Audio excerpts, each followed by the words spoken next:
Louisville appears to be rebounding from the COVID-19 pandemic faster than other cities. The city ended its last fiscal year with a $30 million budget surplus.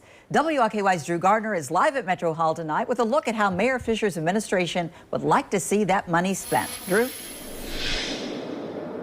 Well, Vicki, right now the mayor is recommending putting $20 million of that surplus money into the city's rainy day fund. He's recommending using the remainder of that money to fund essential city services. But those recommendations must first be approved by the Metro Council, who will likely have some of their own.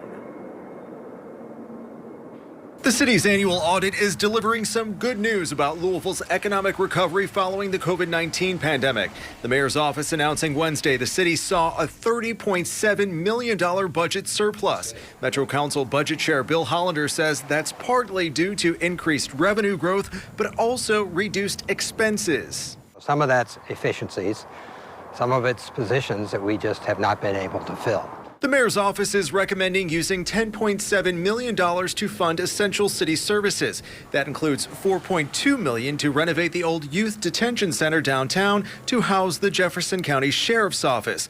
$1.4 million would address issues with Hogan's Fountain Pavilion in Cherokee Park, and $500,000 would go to the health department to continue monitoring wastewater for COVID and provide temporary housing for people who need to isolate. In a statement, Fisher said this proposal builds on the work we've done to improve critical city services, build a safer city, and continue our equitable economic recovery.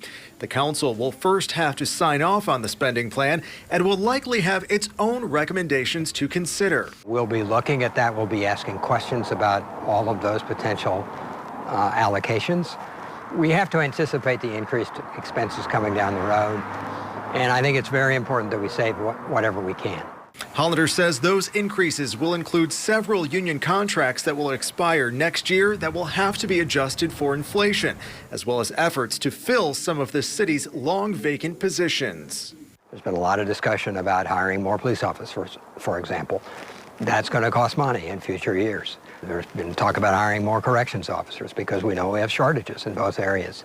That's going to cost money in future years, and there are other places in the government. Now, this ordinance will get its first reading during tomorrow's Metro Council meeting. It will have its first discussion during the Budget Committee's meeting next week. Reporting live at Metro Hall tonight, Drew Gardner, WLKY News.